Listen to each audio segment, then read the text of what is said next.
तो यार आज मैं एक्सप्लेन करने जा रहा हूँ ओशो हिनमारू की लास्ट एपिसोड। मैं पहले ही बता दूं इसकी अगली एपिसोड नहीं है क्योंकि ये लास्ट एपिसोड है। और लास्ट एपिसोड में एज यूजुअल मैं ज्यादातर लाइक टारगेट नहीं देता, जिसको ये एनिमे पसंद है वो सिर्फ लाइक करे। तो चलो यार आज की अपनी एपिसोड शुरू करते हैं। तो यार हमारी एपिसोड की शुरुआत में ओशो हिनमारू सोस्के कूजे पे गरा जरा होता है एक ऐसी पावर से जिसका कोई अंत ना होता। जिसके बाद बस देखते ही देखते ओशो हिनमारू एक ऐसी पोजीशन ले लेता है जहाँ पे ओशो हिनमारू का सर सोस्के की सर की बराबरी कर सकता है और ओशो हिनमारू के हाथ उसकी बेल्ट पे होते हैं। और यही मूव ओशो हिनमारू के लिहाज से विक्ट्री के लिए काफी होता, पर सोस्के कूजे उधर ही अपने मन में ठान बैठा होता है चलो यार अपना मूव आजमा भी लो, मैं तब भी तैयार हूँ तुम्हें मौत के घाट उतारने के लिए। चाहे जरूर सोस्के ने उससे अपने राइट हैंड मूव से जा पकड़ा होता, एक हाथ होने के बावजूद भी सोस्के कहने लगता है यही तो मेरी स्पेशलिटी है। यही मूव तो वन राइट हैंड मूव मेरे फादर ने मुझे सिखाया है। इनकी सिचुएशन इस कदर इंटेंस होती जिस तरह से दोनों के दोनों ने एक दूसरे के गर्दन के करीब अपनी तलवारें टिकाई हुई है। और बस जरा सी भी गलती करने के बाद ये मैच किसी एक के लिए भी खत्म हो सकता है। उस तरह सोस्के अपने मन ही मन में कह रहा होता है मेरे फादर ने मुझे एक बार बताया था कि योकोजुना सबसे आगे होता है, जिस वजह से उससे मजीद गाइड करने के लिए कोई बच्चा नहीं होता। उससे अपने एक एक लम्हे पे यकीन होना चाहिए और कौन सा मूव कब इस्तेमाल करना है उससे पता होना चाहिए। सोस्के को जहाँ तक याद होता है योकोजुना होते हुए एक बार उसका फादर हारा भी होता है, पर सोस्के के मुताबिक चाहे वो जीते या हारे उसका फादर कभी भी इमोशन जज्बात नहीं दिखाता। मेरे फादर ने कभी मेरी हौसला अफजाई नहीं बढ़ाई सुमो को लेके और ना कि मुझे कभी भी डिमोटिवेट किया सुमो को लेके, पर शायद से मैं खुद ही उस तरह पे निकल पड़ा था कि मैं उन्हें दिखा सकूं मेरे दिल में उनके लिए काफी ज्यादा इज्जत है। मैं अपने फादर की हर एक फाइट देखता था, चाहे जिसमें वो हारते भी या बुरे तरीके से जख्मी भी होते थे। और सन ऑफ योकोजुना होने के नाते लोग मुझे दूसरी नजर से देखा करते थे और मुझे भी पता था कि उसके ऑनर को मैंने बचा के रखना है अपने सीने में। और बस मैंने अपने मन में यही ठान बैठा था कि मुझे अपने फादर की तरह योकोजुना बनना है। और मैंने आज तक कभी सुमो को मजेदार या फन स्पॉट की नजर से देखा ही नहीं। बस मैंने सुमो खेली और इसके लिए मैंने अपनी जिंदगी भी डिवोट कर डाली। पर कहीं ना कहीं पे वो सिर्फ अपनी इसी तन्हाई में डूब चुका था।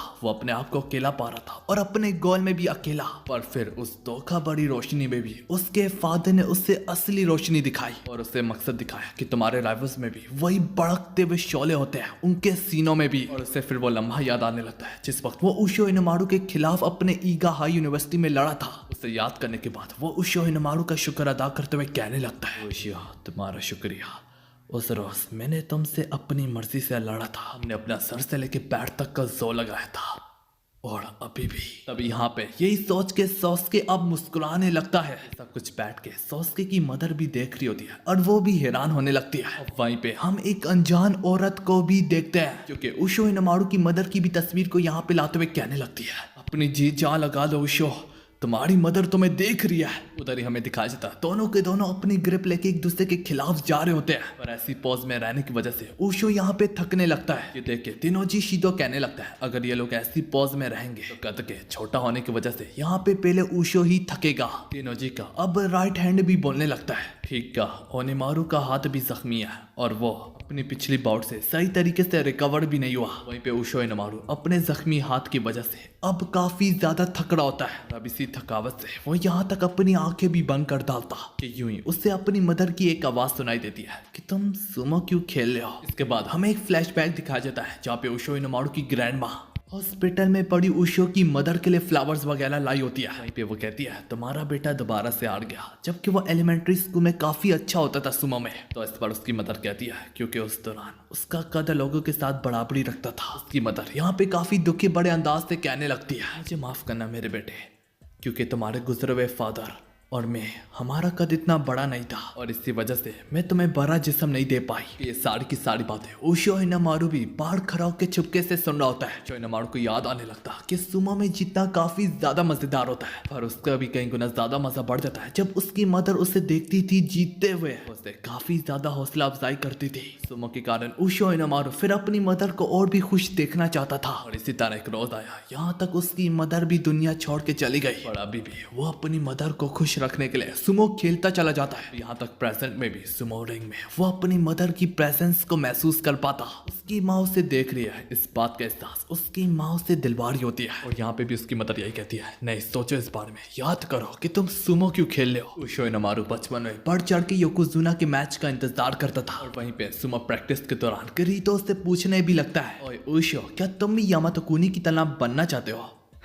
अगर ये सच है तो यहाँ पे लगभग हर कोई यामातो कुनी की तरह बनना चाहता है, पर उशो मुस्कुराते हुए इनकार कर देता। इसी में प्रेजेंट में हमें दिखाया जाता सोस्के कूजे उशो इनोमारू पे बाड़ी पड़ते हुए उस पे अपना गजब किस्म का मूव इस्तेमाल करने की कोशिश तो करता है कि अचानक से सोस्के को उशो इनोमारू को हिलाने में भी मुश्किल आने लगती है। और तभी उशो इनोमारू के अंदर से वो सोए हुए शैतान के भड़कते हुए शोले के जिस्म में से बढ़ बढ़ के बाहर आने को लगते हैं। हमें दोबारा से वही छोटा सा फ्लैशबैक दिखाया जाता है। उशो इनोमारू किरीटो को इनकार करते हुए कहने लगता है, नहीं, उल्टा इसमें काफी ज्यादा मजा होगा। इसी तरह मैं अपने से काफी बड़े योकोजुना को पटक के जमीन पे मार फेंक डालूं। फिर उसे एक एक अपनी मोटिवेशन याद आने लगती है कि वो यहाँ पे क्यों खड़ा हुआ है। वो हार की फीलिंग, लोगों की उससे एक्सपेक्टेशन, उसकी टीम और फिर उसकी मदर। दिल दिल में मुस्कुराते हुए उशो इनोमारू कहने लगता है, क्योंकि मुझे सुमो से प्यार है और इन सब वजह ने मुझे आज यहाँ पे लाके खड़ा कर डाला। और उशो को यूं मुस्कुराता देख के सारे के सारे लोग हैरान हो जाते हैं कि बाउट में उशो इनोमारू मुस्कुराता नहीं है, सिर्फ गरजता है। दोनों के दोनों मुस्कुराते हुए एक दूसरे के खिलाफ जा रहे होते हैं। ये सब देख के शिबाकी यामा को अपनी यादें सिताने लगती है जब वो योकोजुना यामातो कुनी के खिलाफ लड़ा करता था। हम देख पाते हैं मुस्कुराने के बाद अचानक से उशो इनोमारू दोबारा से गरजने लगता है कि जिस्म से वो पहले से जुनून और जज्बा बाहर निकल रहा होता है। उसे महसूस करने के बाद उसकी टीम भी अब चिल्ला रही होती है। उशो इनोमारू यहाँ पे अपने जिस्म के दबे हुए जोर से सोस्के को पीछे धकेलने लगता है। ये देख के सब तंग रह जाते हैं कि एक छोटे कद वाला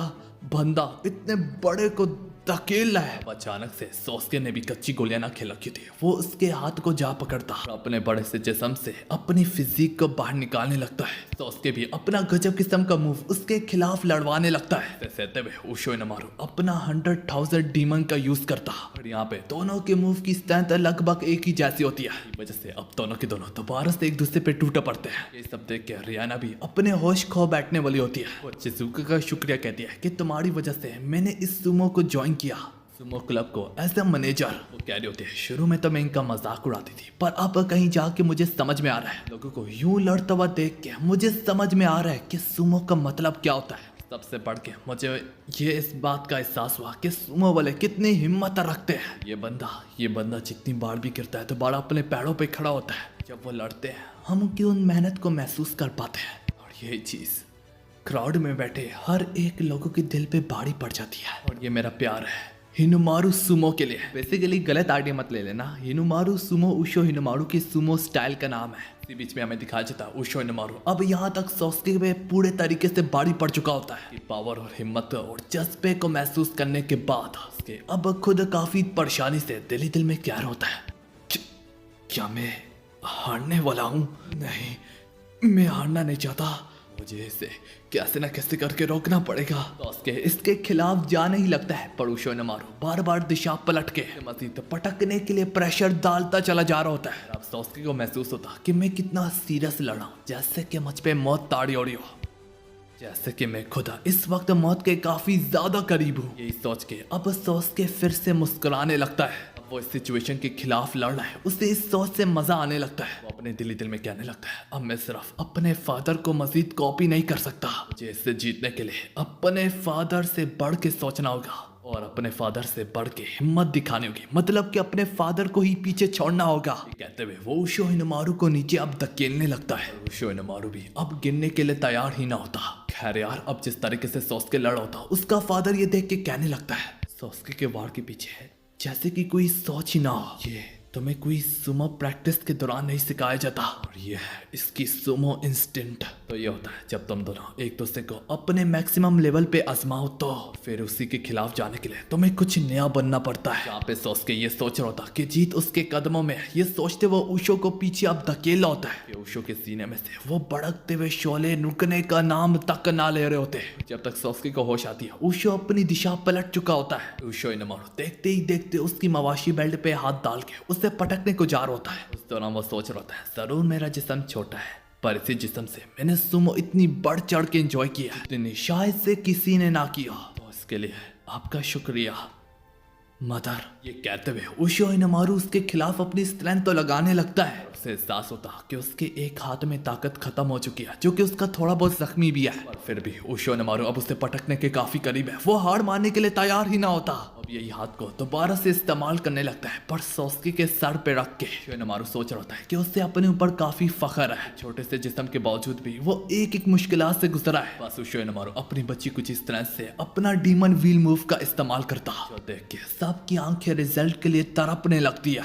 यहाँ तक तो ओज़की की आंखों में आंसू बढ़ाते और वो उसे उशो इनोमारू का पहला दौर याद आने लगता जिस वक्त वो उससे मिला होता। और बस कहानी प्रेजेंट में आती, उशो इनोमारू सोस्के को पटक चुका होता। तभी रियाना के भी खुशी के आंसू उसकी आंखों से बाहर निकलने लगते। इस समय यहाँ तक उशो इनोमारू को विनर भी डिक्लेयर कर दिया जाता और बस हर तरफ शोर शराबा होने लगता है पूरी की पूरी क्राउड में।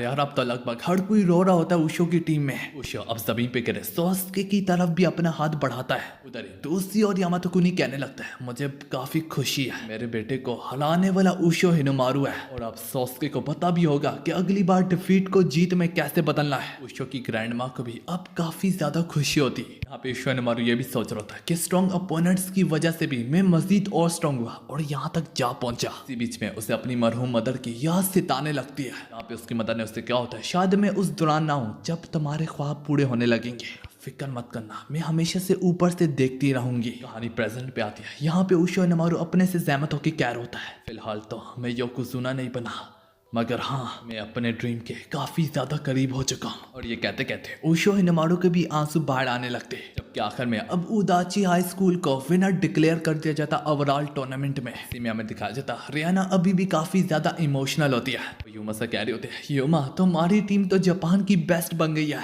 थोड़ी चीजों को कहने लगती है, तो अच्छा इसके बाद से अब ये लोग मजीद अब ऐसा टीम नहीं खेलेंगे कि प्रोफेशनल लीग में हर कोई अपने अपने लिए खेलता है। तो अब कहने लगता है, उम्मीद करते हैं अब ऑल जापान के लिए क्वालिफाइड होकर टूर्नामेंट में हिस्सा लेने के लिए, बस हमें अब इंतजार करना है। तो पीछे से शिबाकियामा मास्टर आते हुए कहने लगते हैं, फिक्र मत करो, उसने मैच में पूरे धूमधाम मचा दिया और इसके बावजूद भी वो कैसे इससे लेने से इनकार कर सकते हैं। इन समय पीछे से मास्टर यामातो कुनी खुद भी आते हैं। वो उशो से कहने लगता है, 3 साल गुजर गए। हाँ सुन के उशो कहने लगता, ओह आपको मैं याद हूँ। वो कहता है 3 साल पहले की जो बातें हमने की थी उसने मुझे काफी मोटिवेट किया। यामातो कुनी उसकी दाद देता और उससे ये भी बताता तुम्हें जरूर लिया जाएगा। और ये कहते कहते वो यहाँ से चला जाता। कहानी सोस्के पे जाती है, जो कि इस हार की वजह से रो रहा होता है, मगर उसे काफी फख्र होता है कि वो ईगा हाई की तरफ से लड़ा। हाँ यार अब उदाची हाई स्कूल के एक एक मेंबर को अलग अलग ट्रॉफी वगैरह और रिवार्ड मिले होते हैं। तो यार फिर हमें कुछ समय बाद का सीन दिखाया जाता है। वहीं पे होड़ी चीजों को सुमो क्लब की डस्टिंग वगैरह करते करते उशो इनोमारू की तस्वीर को याद करते हुए दिल में कहने लगती है। और इंडिविजुअल कंपटीशन में तेनोजी फर्स्ट आया होता है, जबकि उशो इनोमारू 3rd प्लेस पे। तेनोजी को रैंक मिला होता है माकुशिता का और उशो को संदामे का रैंक मिला होता है। इस समय ईगा के बाद सोस्के कुजे ऑफिशियली प्रो लीग में हिस्सा ले लेता है। उशो इनोमारू को जबकि संदामे का रैंक मिल चुका है, इसका मतलब वो पार्टिसिपेट कर सकता है पूरे जापान में।